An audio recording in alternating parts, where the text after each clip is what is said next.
Bismillahirrahmanirrahim. My dear viewers and students, I welcome all of you in part third of my topic. We have discussed two parts. In two parts, we first discussed what the figure of speech means, and I give you a brief information about the figure of speech. And after figure of speech, in second part, we discussed two figure of speech. One was simile and another was metaphor. My dear students, today we are going to discuss personification. In figure of speech, we also said figurative speech.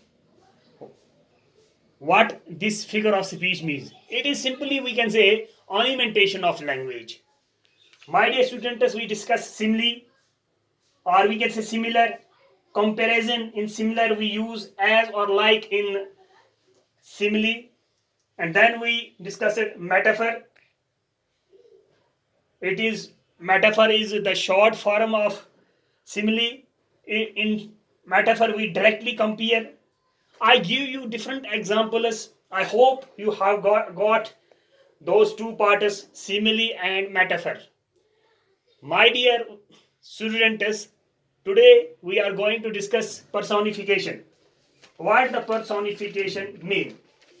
My dear students, personification is a figure of speech in which either an inanimate object or an abstract concept is spoken of, and though it were endowed with life or with human attributes or feelings. Dear, so what exactly do we mean? Basically, it is a figure of speech. What is that? Basically, a figure of speech. This personification is also basically a figure of speech. As I told you, two parts, simile and metaphor, they are also uh, a part of figure of speech, like this personification. So, what is figure of speech? My dear students and viewers, it is nothing. Ornamentation of language. What is it? It is ornamentation of language. And why it is done? Well, we use it such that an animate to object or to an non-living thing or non-living entity or something with an abstract quality in human attribute, as if it is another human being.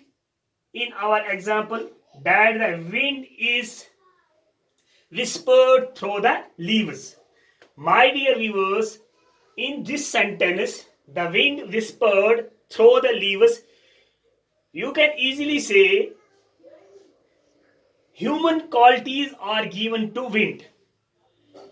How? By this whispered. So the word whispered is personified in this sentence. If we see the second sentence, the angry man fire swallowed hundred of huts. The angry man, or we can say the angry fire swallowed hundred of huts.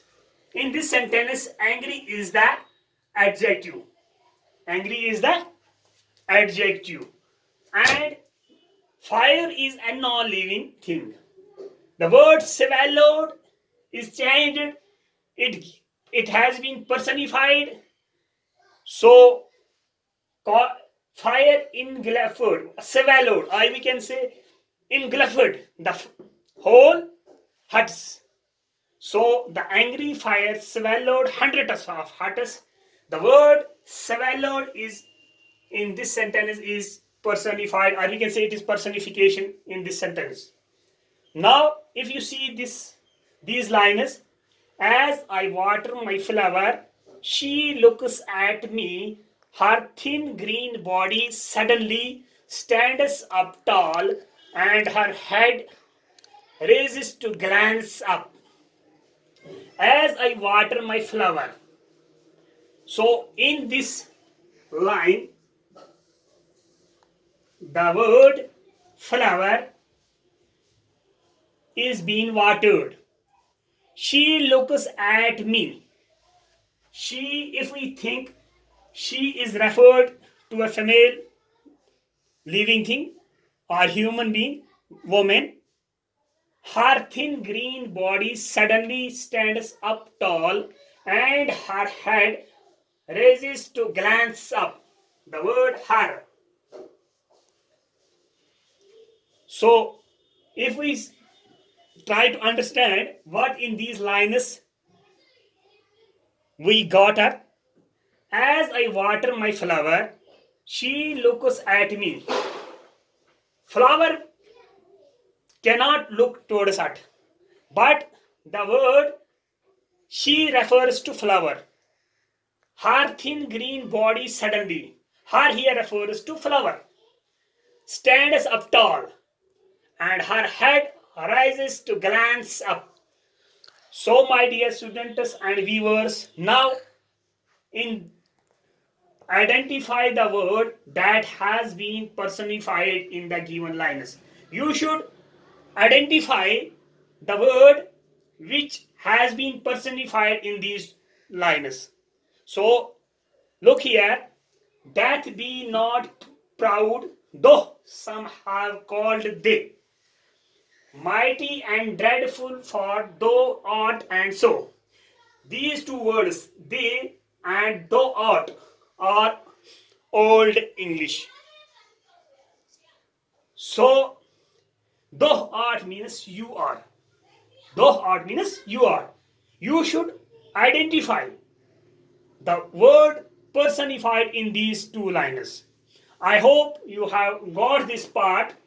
Now in coming videos, my dear viewers and students, we will discuss oxymoron, euphemism, hyperbole, pun, paradox, alliteration.